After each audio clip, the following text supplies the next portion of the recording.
ಅದು 3 ಜನರ gang. Silent ಆಗಿ ಆ ಏರಿಯಾದಲ್ಲಿ ರೌಂಡ್ಸ್ ಹಾಕಿದ್ರು. ಅಂಗಡಿಯಲ್ಲಿ ಅಪ್ರಾಪ್ತರೇ ವಹಿವಾಟು ಮಾಡ್ತಿರೋದನ್ನ ಗಮನಿಸಿದ್ರು. ಖರೀದಿ ನೆಪದಲ್ಲಿ ಅಂಗಡಿಗೆ ನುಗ್ಗಿದ ಕ್ರಿಮಿಗಳು 3 ನಿಮಿಷದಲ್ಲಿ ಚಿನ್ನದಂಗಡಿ ರಾಬರಿ ಮಾಡಿದ್ದಾರೆ.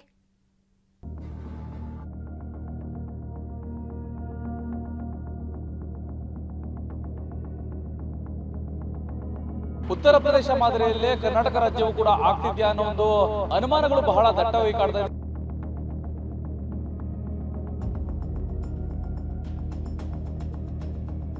ಒಂದು 10 ಲಕ್ಷ 12 ಲಕ್ಷ ಇತ್ತು, ಒಂದು 50,000 ರೂಪಾಯಿ.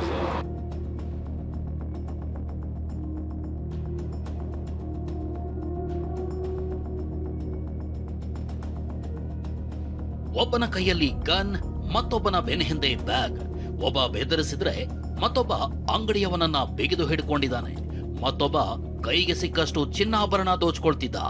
ನೆಲಮಂಗಲ ಬಳಿಯ ದಾಸನಪುರದ ಚಿನ್ನದ ಅಂಗಡಿಯಲ್ಲಿ ನಿನ್ನೆ ನಡೆದ ರಾಬರಿ ಇದು. ನೋಡ್ತಿದ್ದಂತೆ ನುಗ್ಗಿದ 3 ಗ್ಯಾಂಗ್ ಕೈಗೆ ಸಿಕ್ಕಷ್ಟು ಚಿನ್ನಾಭರಣ ಕದ್ದೊಯ್ದಿದೆ.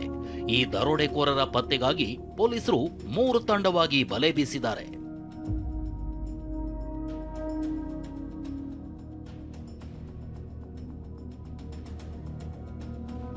ಜಸ್ಟ್ 3 ನಿಮಿಷದಲ್ಲಿ ಚಿನ್ನಾಭರಣ ದರೋಡೆ.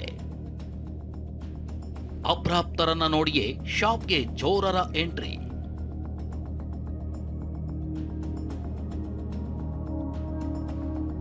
ಹೌದು, ನಿನ್ನೆ ಸಂಜೆ 6 ಗಂಟೆ 10 ನಿಮಿಷ ದಾಸನಪುರದ ಇದೇ ರಾಮದೇವ್ ಜ್ಯುವೆಲರಿ ಶಾಪ್ಗೆ 3 ಐನಾತಿಗಳು ಬಂದಿದ್ರು.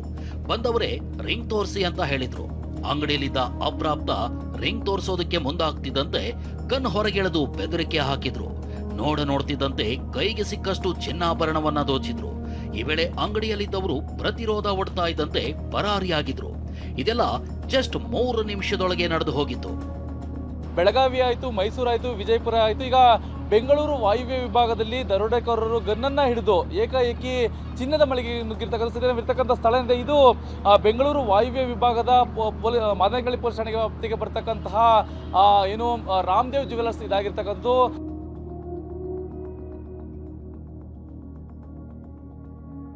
ಅಂದಹಾಗೆ ಅಂಗಡಿಯಲ್ಲಿ 2 ಅಪ್ರಾಪ್ತರು ಇರೋದನ್ನ ಗಮನಿಸಿಯೇ ಕ್ರಿಮಿಗಳು ಎಂಟ್ರಿ ಕೊಟ್ಟಿದ್ರು. ಆದ್ರೆ ಅಂಗಡಿಯಲ್ಲಿದ್ದ ವಿಷ್ಣು ಹಾಗೂ ಗೌತಮ್ ಕಳ್ಳರಿಗೆ ಗೋಸಾ ಕೊಟ್ಟು ಬೆದರಿಸಿ ಭಾರಿ ದರೋಡೆಯನ್ನ ತಡೆದಿದ್ದಾರೆ.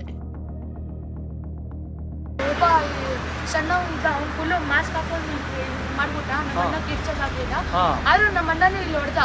ಆಮೇಲೆ ನಂಗೆ ಅವ್ನು ಗನ್ಮ್ಯಾನು ಬಂದ್ಬಿಟ್ಟು ಒಳಗಡೆ ಸುಮ್ಮನೆ ಕೂತ್ಕೊಂಡ್ಬಿಡು ಇಲ್ಲ ಶೂಟ್ ಮಾಡ್ತೇನೆ ಅಂತ ಒಂದ್ಸರಿ ಗ್ಲಾಸ್ ಹೊಡೆದ. ಸಿಕ್ಕಂತು ಇನ್ನೊಂದ್ಸರಿ ಹೊಡೆದಾಗ ನಾನು ಹಿಂಗ್ ಕೈ ತೊಗೊಂಡೆ. ಅವ್ನು ನಂಗೆ ಹೊಡೆಯಕ್ ಬಂದೆ, ಹಿಂಗ್ ತಲೆಗೆ ಗಣ್ಣಿತ್ತಲ್ಲ ತಲೆಗೆ ಹೊಡೆದ್ಬಿಟ್ಟೆ. ಫಸ್ಟ್ ಇಬ್ರು ಬಂದ್ರು, ಅವ್ರು ರಿಂಗ್ ಐತಂದ್ರು. ಅವಾಗ ನಾವು ಇಲ್ಲ ರಿಂಗ್ ಇಲ್ಲ ಅಂತಂದ್ರಿ. ಅಷ್ಟರಲ್ಲಿ ಅವ್ನು ಗನ್ ತೋರಿಸ್ದ. ಆಮೇಲೆ ಇನ್ನೊಬ್ಬ ಹಿಂದೆ ಬೈಕಿಂದ ಬಂದ. ಅವನು ಒಳಗೆ ಬಂದ್ಬಿಟ್ಟು ಗನ್ ತೋರ್ಸವ್ರೆ. ಆಮೇಲೆ ಗ್ಲಾಸ್ ಹೊಡೆಯಕ್ಕೆ ಟ್ರೈ ಮಾಡ್ದ, ಆದರೆ ಗ್ಲಾಸ್ ಹೊಡೆಯೋಗಿಲ್ಲ. ಒಂದು ಐಟಮ್ ಈ ಕಡೆ ಗ್ಲಾಸಲ್ಲಿ ಟ್ರೈಸ್ ಎಲ್ಲ ಐಟಮ್ ಇತ್ತು, ಎತ್ಕೊಂಡೋಗ.